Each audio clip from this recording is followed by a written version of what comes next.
यहाँ पर आ जाती है जी शिपिंग सेटिंग्स। यहाँ पर आप अपना एड्रेस एंटर कर देते हैं कि कौन सा आप कहाँ से शिप करना चाह रहे हैं, ठीक है, किस एड्रेस पे आप शिप कर रहे हैं, या प्रीवियसली आपने जो शिपिंग एड्रेस क्रिएट किए हैं वहाँ पर सारी उससे रिलेटेड शिपिंग से रिलेटेड सारी इंफॉर्मेशन यहाँ पर शो हो रही होती हैं, ठीक है। यहाँ पर टैक्स सेटिंग, इसका आपसे कोई इतना ताल्लुक नहीं है। यूजर परमिशन, ये सबसे इम्पोर्टेंट आपके लिए है, क्योंकि जब बाज़ औक़ात ऐसा होता है कि आप क्लाइंट से कहते हैं अपने कि आप मुझे चाइल्ड अकाउंट की एक्सेस दे दें। जिस तरह मैंने आपको पहले बताया कि चाइल्ड अकाउंट भी अमेज़न का अकाउंट का ही हिस्सा होता है, ठीक है, लेकिन उसे आप आउट ऑफ द कंट्री कहीं से भी एक्सेस कर सकते हैं। कि अगर आप वीए को एक्सेस देना चाहते हैं तो अमेज़न अलाउ करता है कि आप उसे चाइल्ड अकाउंट की एक्सेस दे दें, ठीक है। तो उसके लिए आपको क्या इंफॉर्मेशन चाहिए? अब इसके अंदर दो मार्केट्स के अंदर सिनेरियो अलग है। अगर आप यूएस की बात की जाए तो उसके अंदर तो आप इजीली चाइल्ड अकाउंट की एक्सेस प्रोवाइड कर सकते हैं। आपने just add a new user है, जैसे यहाँ पर आपने न्यू यूजर का नेम एंटर करना है, अपना नेम एंटर करेंगे आप यहाँ पर, क्योंकि आपको चाइल्ड अकाउंट की एक्सेस चाहिए, और यहाँ पर आप अपना ईमेल एड्रेस प्रोवाइड करेंगे। अगर क्लाइंट कहता है कि मैं खुद ही आपको प्रोवाइड कर दूंगा, तो आप जस्ट उसे अपना नेम प्रोवाइड करेंगे और ईमेल एड्रेस प्रोवाइड करेंगे, तो वो यहाँ से आपको एक सेंड इनविटेशन भेज देगा, ठीक है। वो एक मेल की फॉर्म में होगा, आप उस मेल के ऊपर जाएंगे, वहां से आप उसको मेल के ऊपर आपको ऑप्शन शो हो रही होगी, लिंक शो हो रहा होगा, वहां से आप लॉग इन करेंगे और अपना अकाउंट वहां पर साइन अप कर लेंगे, ठीक है। अगर आप यूके की मार्केट करें, यूके की मार्केट की बात करें, तो उसके अंदर इतना सिंपल नहीं है। वहां पर सिर्फ नेम और ईमेल एड्रेस नहीं करता है, वहां पर वो आपसे पासपोर्ट की भी डिमांड करता है, ठीक है। अगर इन केस आपके पास पासपोर्ट नहीं आपका बना हुआ, तो फिर आपको अपना आईडी कार्ड, और साथ आईडी कार्ड के ऊपर भी बन जाता है, या बाज़ औक़ात आपको अपना वो डोमिसाइल भी प्रोवाइड करना पड़ता है, ठीक है। तो फिर आपको चाइल्ड अकाउंट की एक्सेस मिल जाती है। ये यूके के लिए सिनेरियो है। यूएस में तो इजीली आपको एक्सेस मिल जाती है, आपने जस्ट अपना नेम एंटर किया और एक ईमेल एड्रेस एंटर की, तो आप यहां से अपना एक चाइल्ड अकाउंट की एक्सेस ले सकते हैं। चाइल्ड अकाउंट के अंदर आपको इन सारी चीजों की भी एक्सेस मिल सकती है, और अगर क्लाइंट चाह रहा है कि मैं कुछ टैब्स जो है वो अपने अंडर रखूं, जैसा कि प्राइसिंग वगैरह या ऑर्डर मैनेजमेंट वगैरह, वो मैं अपने अंडर रखूं, वो आपको नहीं कुछ अपनी कोई सिक्योरिटी रीजंस की वजह से इंफॉर्मेशन नहीं शो करना चाह रहा, तो वो उन चीज़ों की परमिशन आपको नहीं प्रोवाइड करता। बाकी सेलर सेंटर की एक्सेस आपके पास होती है। ठीक हो गया। चलें, अब हम नेक्स्ट ऐप्स को एक्सप्लोर करते हैं कि उसके अंदर हमें क्या क्या ऑप्शंस मिलती हैं। यहाँ से हमने शिपिंग सेटिंग्स देख लिया, टैक्स सेटिंग्स देख लिया, यूज़र परमिशन। यहाँ पर यूज़र परमिशन की हिस्ट्री आपको शो हो रही होगी कि पास्ट में किन किन लोगों को इसकी एक्सेस मिली हुई है, ठीक है। आप उनको कर सकते हैं। यहाँ पर आपकी इंफॉर्मेशन एंड पॉलिसीज शो हो रही होती हैं कि अमेजोन की क्या क्या पॉलिसीज हैं, ठीक है। यहाँ पर फुलफिलमेंट बाय अमेजोन शो हो रहा होता है कि आप कौन से तरीके से सेल कर रहे हैं, आप एफबीएम के तरीके से कर रहे हैं। तो यहाँ पर अगर आप एफबीए करना चाह रहे हैं, फुलफिलमेंट बाय अमेजोन करना चाह रहे हैं, तो यहाँ से कुछ आपसे वो इंफॉर्मेशन लेता है, तो आप इंफॉर्मेशन यहाँ से प्रोवाइड कर देंगे। यहाँ पर बेसिकली एज अ वीए के पर्सपेक्टिव से आपको इन चीज़ों में जाने की ज़रूरत नहीं पड़ेगी, लेकिन फिर भी मैं आपको इसी वजह से कि ताकि आपको एक एक चीज़ की ना हो, कल को अगर आप अपनी प्रोडक्ट लॉन्च करने की तरफ जाते हैं तो आपको इस चीज़ की इंफॉर्मेशन हो कि कहाँ से किस चीज़ को एक्सेस किया जाता है, ठीक है। एज अ वीए आपको इन चीज़ों की ज़रूरत नहीं पड़ेगी, ठीक है, इतनी डिटेल में। जिन चीज़ों की ज़्यादा ज़रूरत पड़ेगी वो ये है कि एक तो यूज़र परमिशन वाला टैब है, ठीक है। फिर ये सर्च में बताया कि आपने कोई डायरेक्टली किसी चीज़ को सर्च करना चाह रहे हैं, ठीक है, तो उन चीज़ों को आप कर सकते हैं, ठीक है। अब हम फिर मेन पे जाएंगे। यहाँ पर आपको वही वाली चीज़, अब देखें यहाँ पर कुछ चीज़ें हैं, ये जैसे मार्केट प्लेसेस है यहाँ पर कि आप किन किन मार्केट प्लेस के अंदर सेल कर सकते हैं, वो आपको डिफरेंट जगह पे आपको ये ऑप्शन शो होगी। यहाँ पर भी शो हो रही है। फिर हम सेटिंग्स में जाते हैं तो सेल ग्लोबली में भी हमें ये वाली ऑप्शन शो हो रही होती है। मल्टीपल जगहों पर आपके यानी ऑप्शंस इतना फिजिबल है, इतनी उन्होंने आसानी की हुई है कि हमें जगह जगह पर ये चीज़ें नज़र आ रही हैं कि अगर हम किसी भी जगह से उसको एक्सेस कर सकते हैं, ठीक है।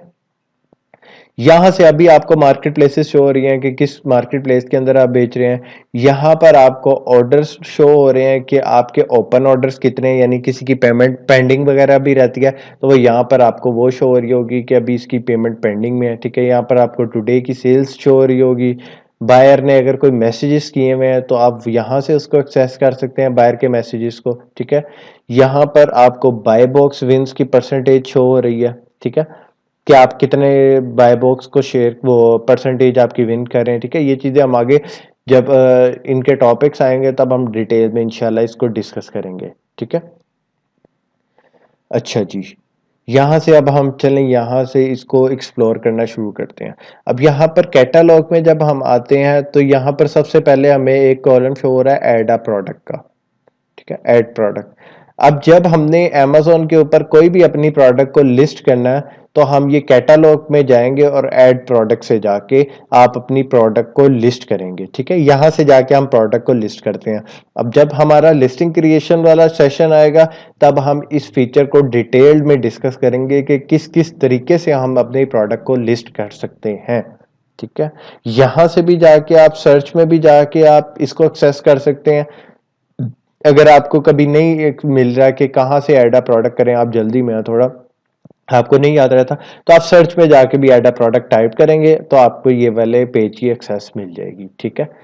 यहां से हम प्रोडक्ट को ऐड करते हैं यूजली।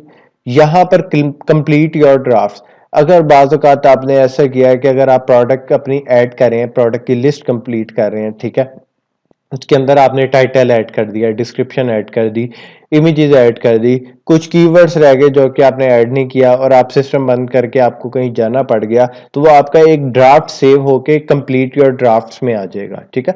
तो यहां से आप उसको दोबारा एक्सेस करके उसको कंप्लीट कर सकते हैं। यहाँ पर आपको व्यू सेलिंग एप्लीकेशन शो हो रही हैं कि किन किन एप्लीकेशंस के थ्रू भी आप सेल कर सकते हैं, तो ये आपके लिए रेलिवेंट नहीं है, ठीक है। अब इन्वेंट्री वाले कॉलम में आ जाते हैं। ये चीज आपके लिए बड़ी इंपॉर्टेंट है एज अ ये, ठीक है। कैटलॉग भी आपके लिए इंपॉर्टेंट है कि यहाँ से आप ऐड अ प्रोडक्ट कर सकते हैं। ये आपका इन चीजों से ताल्लुक रहेगा, इन चीज़ों को आप बार बार देखते रहेंगे क्योंकि आपने डिफरेंट क्लाइंट्स के लिए काम करना है, तो वहाँ पर आपको हर क्लाइंट के लिए प्रोडक्ट्स को तो ऐड करना पड़ेगा, तो ये चीज़ें आपके बार बार यूज़ में आएंगी।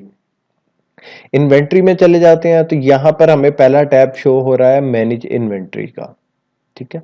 अब मैनेज इन्वेंट्री में जब हम आते हैं तो हमें यहाँ पर अपनी लिस्टिंग्स नजर आना शुरू हो जाती हैं कि इस अकाउंट के अंदर ऑलरेडी कौन कौन सी लिस्टिंग एग्जिस्ट कर रही हैं, ठीक है।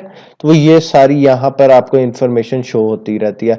साथ आपको शो होता है कि आपकी इन्वेंट्री कितनी पड़ी हुई है, ठीक है, आपको अभी इन्वेंट्री ऑर्डर करने की जरूरत है या नहीं है, या आपके पास इनफ इन्वेंट्री पड़ी हुई है, ठीक है। इसको हम थोड़ा सा डिस्कस कर लेते हैं। अब ये देखें, जैसे एक ये लिस्ट है, एक्टिव का मतलब ये है कि ये वाली लिस्ट सेल हो रही है अमेजोन के ऊपर, ये एक्टिव है अमेजोन के ऊपर, ठीक है। यहां पर आपको उसका एसकेयू नजर आ जाएगा। अब इसका एसकेयू का क्या मतलब होता है, स्टैंडर्ड कीपिंग यूनिट, ठीक है।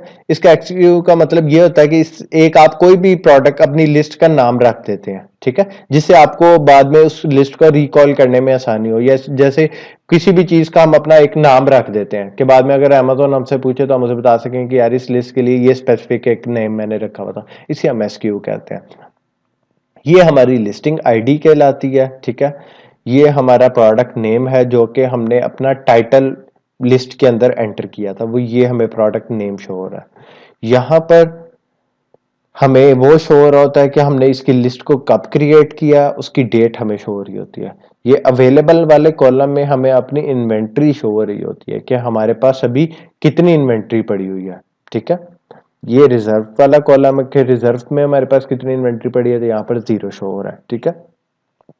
यहाँ पर हमें अमेजोन की फीस पता चल रही होती है कि एस्टिमेटेड फी पर यूनिट सोल्ड, तो यहाँ पर हमें अमेजोन की फीस पता चल रही है कि अमेजोन पे सेल करने की कितनी फीस है, अमेजोन हमसे कितने पैसे चार्ज कर रहा है। यहाँ पर हमारी प्राइस शो हो रही है, ठीक है, ये लोएस्ट प्राइस। यहाँ आपका सेल्स रैंक शो हो रहा होता है कि आपका सेल्स रैंक कितना है, ठीक है। फिर यहाँ पर आपका यूपीसी कोड शो हो रहा होता है। अब यूपीसी कोड क्या होता है, इसे हम कहते हैं यूनिक यूनिवर्सल प्रोडक्ट कोड, ठीक है। आप कोई भी शैम्पू लेने चले जाएं या कोई भी आप किसी भी चीज को लेने जाएं, तो वो जो एक बार कोड को स्कैन करते हैं काउंटर के ऊपर, वो एक यूनिक कोड, प्रोडक्ट कोड होता है जिससे उस प्रोडक्ट की आइडेंटिफिकेशन होती है। इसी तरह जब हम अपनी प्रोडक्ट को लिस्ट करने जाते हैं तो अमेजोन भी हमसे डिमांड करता है कि आप हमें एक यूनिवर्सल प्रोडक्ट कोड यानी यूपीसी कोड प्रोवाइड करें ताकि हम आपकी प्रोडक्ट को आइडेंटिफाई कर सकें। जब उसका ऑर्डर आए तो हम स्टोर से उसको आइडेंटिफाई करके उसको फुलफिल कर सकें। ठीक है, यहां से ये उसका यूपीसी कोड होता है। ठीक है, ये हम आगे डिस्कस करेंगे जब लिस्ट क्रिएट कर रहे होंगे कि यूपीसी कोड हम कहां से बाय करते हैं।